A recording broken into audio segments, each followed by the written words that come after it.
Welcome to the Human Being 101 podcast. I'm Kathleen Schaefer, and this is Conversations with Kathleen, where we discuss how to live the mission of the Human Being Store: better people, better work, better world. At HBS, our work is based on a new way of leading in our careers and our lives, and this podcast focuses on how to do this through the lens of current events. Well, We've come to a point in the coronavirus pandemic where we are again seeing a shift in how individuals, how organizations, how governments and our society are responding differently. We have moved past the initial phases where most people are sheltering at home, and we are now all turning in our own ways toward looking at what this next phase of life is going to be like. As I have shared on previous podcasts and in our Human Being Store open membership sessions, Leading and Succeeding, that we are still early in this process, and I'm not simply referring to the actual health pandemic of corona, although I think many of the health experts would suggest the same. I'm talking about it from a leadership and an organization and a societal perspective. We're still very early in this process, and there is going to continue to be a lot of shifts and changes. And as we look at what is showing up in the world at this moment in terms of the very diverse response and reactions and policies that are coming from different parts of the country, from different states, even within states, one of the things that is being laid bare in this is that we have become a country, a nation where we are not acting as one, where there is a lot of difference and distinction that's being brought forward. Indeed, where people are seeing the same set of events or facts in very different ways. And while that can be disconcerting from how we have been used to living in our communities, one of the things that it's pointing us toward is the idea that there is a lot of choice in how one can take what's happening in the world, how one can choose to see it, and how one can choose to lead through it. And that's really what I want to talk about today, is on much more of an individual level and how individuals are able and indeed required through all of this and through the world that's being created to see things in a way that feels commensurate with them, in alignment with them. And it's through that being connected with yourself that people are best going to be able to move forward and through all of this. I talk about how the old system is one that is based on an industrialized model, that model of all of us showing up at the same time in the same place in the same way to produce some product, where our value was based on what it is that we're able to produce, and that we, in the process of racing toward ongoing production, are constantly being asked to diminish, to ignore, to reduce that which makes each one of us us. What is our gift? What is the highest and best expression of our gift? Our satisfaction in our work, that production overrides that. Getting things, quote unquote, done is what's most important.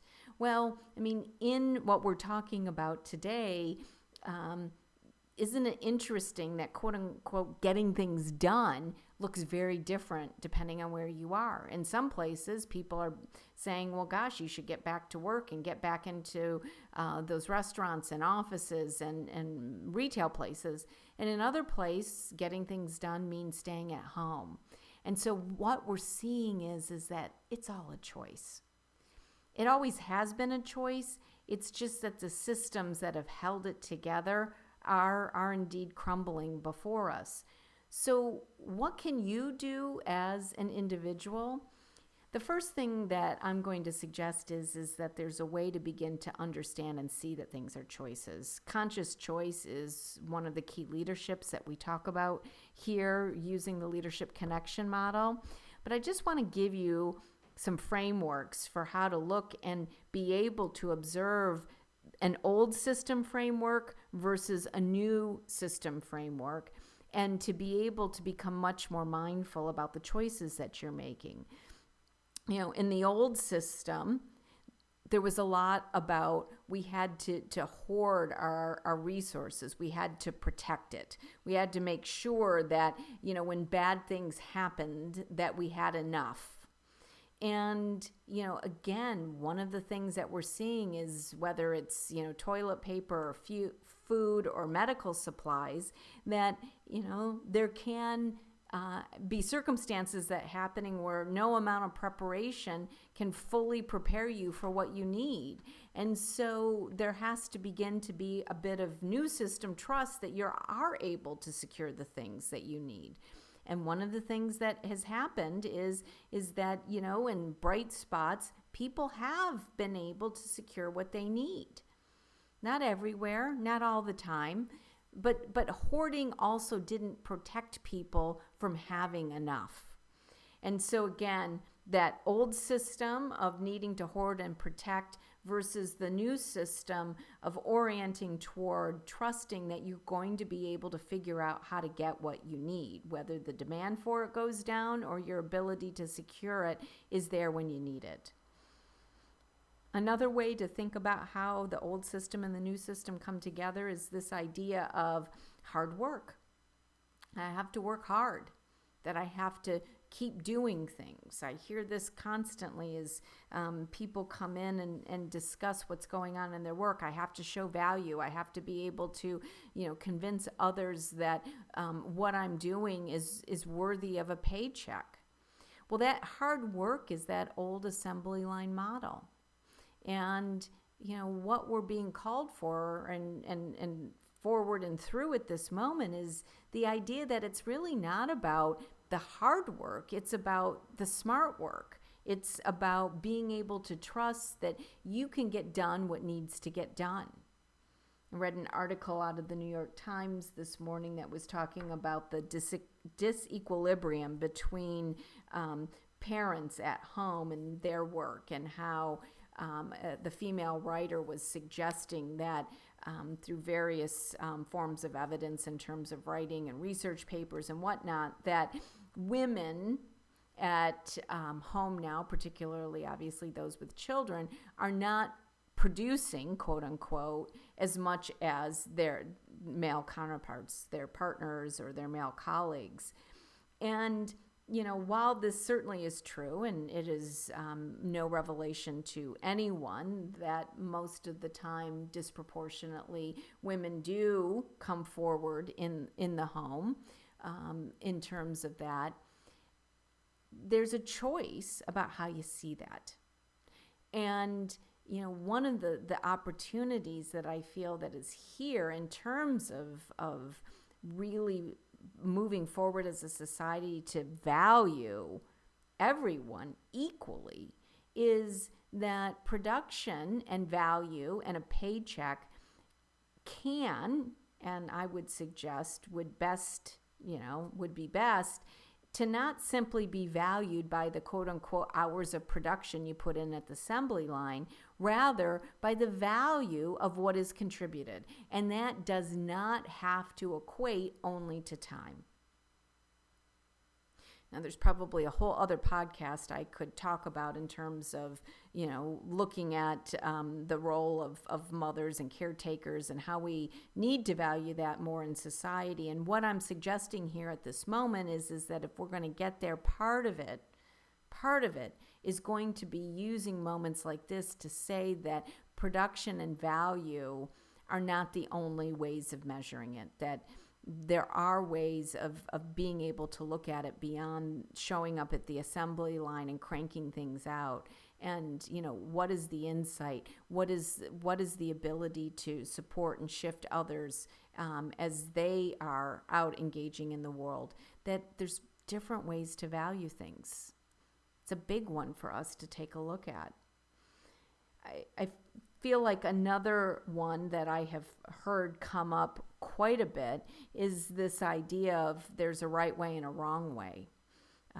That, there's, if you're a student, if you're somebody in the workforce, that the person who is the boss, the teacher, that they, as the quote unquote person in, positions of leadership, that they're the ones with the right answers, and that everyone else doesn't have those answers and ought to listen to them. That's part of the old model, and it's not going to work. More and more people are understanding what works for them and what doesn't.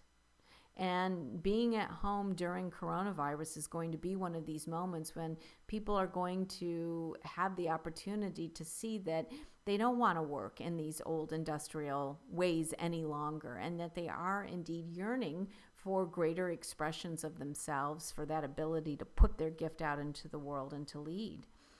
So my call to action for each of you this week is to take some time and reflect, to begin to look and see how parts of your community, parts of our society, parts of your own world might be seen through that lens by you of, the old system, and where there are opportunities for you to sense connection, to sense opportunity, to not wallow in the problems and the challenges, but to see the opportunities for you to move forward connected to yourself, to trusting that you have something really valuable to offer the world, and that the world wants what you have to offer, and that the true source of power moving forward doesn't come from simply taking in and following what others wish for you.